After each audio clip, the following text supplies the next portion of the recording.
Welcome back to my YouTube channel. It's me Ashika Satisha. So आज हम लोग करने वाले हैं अकाउंट सैम्पल पेपर का question number 3। Question number first and second हम लोगों ने प्रीवियस वीडियो के अंदर कर लिया है। अगर आपको उन क्वेश्चंस के अंदर बिल्कुल भी डाउट हो तो आप मुझे कमेंट सेक्शन में कमेंट कर सकते हो। ओके, सो क्वेश्चन थर्ड के अंदर दिया हुआ है, if 10,000 shares of ₹10 each were forfeited for the non-payment of final call money of 3 per share and only 7,000 of these shares were reissued at the rate of 11 per share as fully paid। यहाँ पे लिखा हुआ है 10,000 के shares थे, 10,000 shares थे जिसमें पर शेयर की वैल्यू है 10 rupees. Were forfeited for the non payment of final call money of ₹3 पर शेयर, यानी कि इसको हम लोगों ने फोरफीट कर लिया, यानी कि हम लोग के जो शेयर होल्डर है उससे हम लोगों ने ये शेयर को ले लिया। ओके, क्यों लिया? क्योंकि जो हमारा एक शेयर होल्डर है उसने 3 रुपीज़ का जो है पेमेंट नहीं की थी और वो जो है कितने शेयर्स को होल्ड कर रहा था? 10,000 शेयर्स को होल्ड कर रहा था। ओके, उसके बाद लिखा हुआ है and only 7,000 of these shares were reissued at the rate of 11 per share as fully paid up, यानी कि ये जो 10,000 है उसमें से खाली 7,000 को हम लोगों ने री इशू किया है और री इशू किया है हम लोगों ने 11 रुपीज़ पे री इशू किया। ओके, यहाँ पे लिखा हुआ है then what is the minimum amount that company must collect at the time of reissue of the remaining 3,000 shares, यानी कि यहाँ पे लिखा हुआ है 7,000 तो हम लोगों ने री इशू कर लिया, अब उसका कुछ प्रॉब्लम नहीं है। अब हम लोग को यहाँ पे जब हम लोग 3,000 शेयर्स को री इशू करेंगे तो हम लोगों को मिनिमम अमाउंट कितना लेना पड़ेगा हमारे शेयर होल्डर्स से। ओके, वापस से बताती हूँ, यहाँ पे जनरली एक शेयर होल्डर था जो 10,000 शेयर्स को होल्ड कर रहा था, लेकिन हम लोगों ने उसके शेयर्स को फोरफिट कर दिया क्योंकि उसने 3 रुपीज़ जो है पे नहीं किए थे। ठीक है, सो यहाँ पे हम लोगों ने उसमें से 7,000 शेयर्स को तो री इशू कर लिया, लेकिन जो रिमेनिंग 3,000 शेयर्स है उसको री इशू करने के लिए यहाँ पे पूछा है कि मिनिमम अमाउंट हम लोगों को शेयर होल्डर से कितना लेना चाहिए। ओके, सो यहाँ पे 10,000 शेयर्स थे, 7,000 का काम हो गया। अब हम लोगों को फोकस करना है ओनली 3,000 पे। ठीक है, अगर वो शेयर होल्डर सारे पैसे दे देता तो हमारे शेयर की फेस वैल्यू कितनी है? 10। ठीक है, तो 30,000 हम लोगों को कलेक्ट होने चाहिए थे। ठीक है, अब यहाँ पे जो हमारे शेयर होल्डर है उसने 3 रुपीज़ नहीं दिए, मतलब कि बाकी के जो 7 रुपीज़ है उसने पे कर लिए होंगे। ओके, सो हमारे पास फोरफीचर अकाउंट के अंदर कितना पैसा है? फोरफीचर अकाउंट के पास हमारे पास है 3,000 इंटू 7 रुपीज़, 21,000 का हमारे पास फोरफीचर के अंदर पैसा है। ठीक है, सो यहाँ पे ऐसा लिखा हुआ है कि मिनिमम हम लोगों को कितना कलेक्ट करना है। मिनिमम इन द सेंसेस वो ऐसा बोल रहा है कि हमारी जो फेस वैल्यू है, ठीक है, अगर हम लोग जो है हमारी फेस वैल्यू पे कुछ % डिस्काउंट दे दे तो इतना कितना हम लोगों को जो मिनिमम अमाउंट है कलेक्ट करना ही पड़ेगा कि हम लोग ना लॉस में जाए ना प्रॉफिट में जाए। ओके, फॉर एग्जाम्पल मैं आपको एक एग्जाम्पल से समझाती हूँ। अगर हम लोग 100 रुपीज़ का कुछ सेल कर रहे हैं, ठीक है, हमारा कॉस्ट पड़ रहा है 50 रुपीज़ का। ओके, सो यहाँ पे हम लोग डिस्काउंट 50 रुपीज़ का ही दे सकते हैं। ठीक है, क्योंकि अगर हम लोग उससे ज़्यादा दे देंगे तो हमारा कॉस्ट क्या हो जाएगा? कॉस्ट ज़्यादा हो जाएगा। ठीक है, और जो हमारा सेल है वो हमारा कम प्राइस में होगा।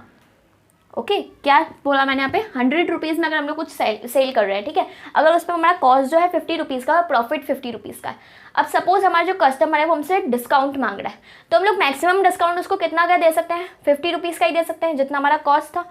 जब हमारा कॉस्ट जो है डिस्काउंट की इक्वल होगा तब हमारा ना प्रॉफिट होगा ना हमारा लॉस होगा। तो यहाँ पे वही है कि अगर हम लोगों ने 100 रुपीज़ में कोई चीज़ सेल कर रहे हैं, ठीक है, अगर सपोज ये मार्कर जो मैं 100 रुपीज़ का सेल कर रही हूँ और इस मार्कर को बनाने में मेरा कॉस्ट जो आया 50 रुपीज़ का है। ठीक है, अब इस मार्कर को बेचने के लिए अगर मुझे ये मार्कर बेचना ही है, ठीक है, तो मैं बिना लॉस किए इसको कैसे बेच सकती हूँ? मैक्सिमम इस पर जितना भी मेरा कॉस्ट लगा है उतना मैं डिस्काउंट दे सकती हूँ। ठीक है, क्योंकि अगर मैंने कॉस्ट से ज़्यादा डिस्काउंट दे दिया, सपोज अगर मैंने 70 रुपीज़ का डिस्काउंट दे दिया, ठीक है, तो हम लोग 20 रुपीज़ के लॉस में चलेंगे। ठीक है, तो यहाँ पे हम लोगों को लॉस में नहीं जाना है, यहाँ पे हम लोगों को एक ऐसा डिस्काउंट देना है जिसकी वजह से हमारा ना प्रॉफिट हो ना लॉस हो, लेकिन हमारा ये मार्कर भी बिक जाए। ओके, सो यहाँ पे वही है कि यहाँ पे हम लोगों ने 100 रुपीज़ का कोई प्रोडक्ट सेल करना था, 50 रुपीज़ का जितना हमारा कॉस्ट था उतना ही डिस्काउंट दे सकते हैं, उससे ज़्यादा डिस्काउंट नहीं दे सकते, और 50 रुपीज़ मिनिमम हम लोगों को कलेक्ट करना ही चाहिए। क्यों? जैसे हमारा जो कॉस्ट है वो कवर हो जाए। ओके, सो यहाँ पे वही केस है कि यहाँ पे सपोज अगर हमारे शेयर्स की फेस वैल्यू है 30,000, ठीक है, तो फोरफीचर अकाउंट इस कि हम लोग मैक्सिमम डिस्काउंट हमारे सेकंड शेयर होल्डर को कितना दे सकते हैं, री इशू के टाइम पे हम लोग मैक्सिमम डिस्काउंट कितना दे सकते हैं। ठीक है, तो हम लोग जब भी फोरफीचर अकाउंट की बात करें तो मैक्सिमम डिस्काउंट हम लोग जितना फोरफीचर के अंदर अमाउंट होगा उतना ही दे सकते हैं। ठीक है, तो सपोज यहाँ पे हमारा 21,000 का हमारा डिस्काउंट, मतलब फोरफीचर अकाउंट के अंदर पैसा पड़ा है, तो 21,000 का ही मैक्सिमम डिस्काउंट दे सकते हैं, ठीक है। रिमेनिंग जो 9,000 है वो हम लोगों को हमारे शेयर होल्डर से री इशू करने पे लेने ही पड़ेंगे, ठीक है। अगर वो 9,000 भी नहीं देते तो हम लोगों को उस शेयर्स को दूसरे शेयर होल्डर को री इशू करना है, इस शेयर होल्डर को री इशू नहीं करना है। ओके, सो आई होप आपको समझ में आ गया होगा। मैंने जितना हो सके ईजी करके आपको बताने की ट्राई किया है। कुछ भी नहीं है यहाँ पे, शेयर होल्डर्स हमारे जो है फोरफिट कर दिया हम लोगों ने शेयर्स। 10,000 के शेयर्स थे, 7,000 री इशू कर दिया। 3,000 को री इशू करने के लिए हम लोगों को मिनिमम अमाउंट कितना कलेक्ट करना था हमारे शेयर होल्डर से, वो पूछा था।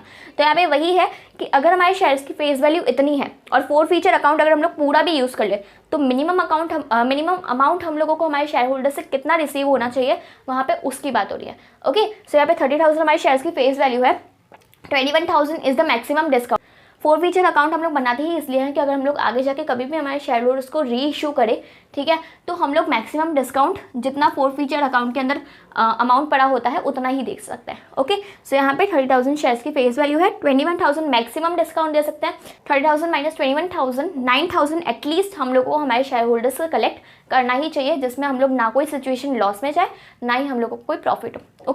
ओके, सो अब हम लोग करते हैं थर्ड का और वाला क्वेश्चन। यहाँ पे लिखा हुआ है on 1 April 2022 Galaxy limited had a balance of 8 lakh in securities premium account. So यहाँ पे हमारे पास SPR के अंदर 8 लाख रुपीज़ का बैलेंस था। During the year the company issue 20,000 equity shares of ₹10 each as bonus shares. So generally bonus shares वो होते हैं जो हम लोग फ्री ऑफ चार्ज जो है हमारे शेयर होल्डर्स को इशू करते हैं। सिक्योरिटीज प्रीमियम रिजर्व्स जो होते हैं उसको हम लोग बोनस शेयर्स को राइट ऑफ करने के लिए भी यूज़ करते हैं। तो यहाँ पे 20,000 के इक्विटी शेयर्स थे, 10 रुपीज़ हर एक इक्विटी शेयर की वैल्यू है। तो हम लोग जो है यहाँ पे बोनस शेयर्स को इशू करने के लिए इसको यूज़ कर लेंगे, सिक्योरिटीज प्रीमियम को, and use the balance amount to write off the loss on issue of debenture on account of issue of 2 lakh 9% debentures of ₹100 each at a discount of 10% redeemable at the rate of 5%। यानी कि यहाँ पे लिखा हुआ है कि जो भी 6 लाख का जो भी बैलेंस बचा है उसको हम लोग यूज़ करेंगे, जो हमारे 100 रुपीज़ के जो डिबेंचर्स हैं उस पर 10% डिस्काउंट देने पे इशू के टाइम पे, और जब हम लोग इसको रिडीम करेंगे तो हम लोग जो है इसको 5% प्रीमियम पे रिडीम करेंगे। ओके, सो यहाँ पे ये जो है पूरा लॉस है, क्योंकि डिस्काउंट जो है वो भी हमारा लॉस है। 100 पे 10% इस 10 रुपीज़ का डिस्काउंट, यानी कि ये लॉस है, और रिडीम कर रहे हैं हम लोग प्रीमियम पे, तो 100 का 5% इस 5 रुपीज़ का प्रीमियम लॉस। ओके, सो 15 रुपीज़ का टोटल लॉस है। हमारे टोटल शेयर्स है 2 लाख, सो 2 लाख इंटू 15 इज़ 30 लाख। तो यहाँ पे हमारा जो लॉस है वो है 30 लाख का। बैलेंस जो है हमारा है 6 लाख का। तो हम लोग सिक्योरिटीज़ प्रीमियम रिजर्व पूरा यूज़ कर लेंगे, फिर भी हमारे पास 24 लाख का बैलेंस बचेगा, जो कि एक लॉस होगा, ठीक है। तो यहाँ पे कंपनी का जो लॉस है, यहाँ पे लोगों ने पूछा है the amount to be charge to the statement of P&L for the year for loss on the issue of debenture would be. यानी कि यहाँ पे लिखा हुआ है कि हम लोगों ने P&L अकाउंट के अंदर जो loss on issue of debenture है इसका कितना अमाउंट जो है P&L के अंदर जाएगा, ठीक है। सो 24 लाख सीधा सीधा जाएगा, ठीक है। वापस बता देती हूँ, सिक्योरिटीज प्रीमियम रिजर्व है हमारा 8 लाख का, उसमें से हम लोगों ने बोनस शेयर्स को इशू किया और उसको हम लोगों ने यूज़ किया 2 लाख रुपीज़ से। अब हमारे पास इन लोगों ने पता कि जो भी बैलेंस बचेगा वो हम लोग जो है जो भी लॉस होगा डिबेंचर्स को इशू करने में उसके लिए हम लोग यूज़ करेंगे, ठीक है। तो डिबेंचर्स का लॉस हम लोगों ने देखा 15 रुपीज़ पर शेयर पे हो रहा था। टोटल शेयर्स है हमारे पास 2 लाख, सो 2 लाख इंटू 15 टोटल हमारा लॉस हो रहा था 30 लाख का। तो हम लोगों ने सिक्योरिटीज प्रीमियम रिजर्व पूरा यूज़ किया with of 6 lakh, so 30 lakh minus 6 lakh, फिर भी हमारे पास 24 लाख का लॉस बच जा रहा था। तो जो 24 लाख का लॉस बचेगा वो हम लोग P&L के डेबिट साइड पे loss on issue of debentures account के नाम से लिखेंगे। ओके, सो यहाँ पे आपका option number C is correct. Okay, so I hope आपको दोनों क्वेश्चन नंबर 4 के अच्छे समझ में आ गए होंगे। एंड अगर आपको इस क्वेश्चन रिलेटेड या तो फिर क्लास 12 अकाउंट्स क्वेश्चन रिलेटेड कोई भी डाउट हो तो आप मुझे कमेंट सेक्शन में कमेंट कर सकते हो। एंड अगर आपके लिए वीडियो यूजफुल रहा हो तो उसको लाइक करना, शेयर करना और सब्सक्राइब करना। Meet you in the next video, bye bye.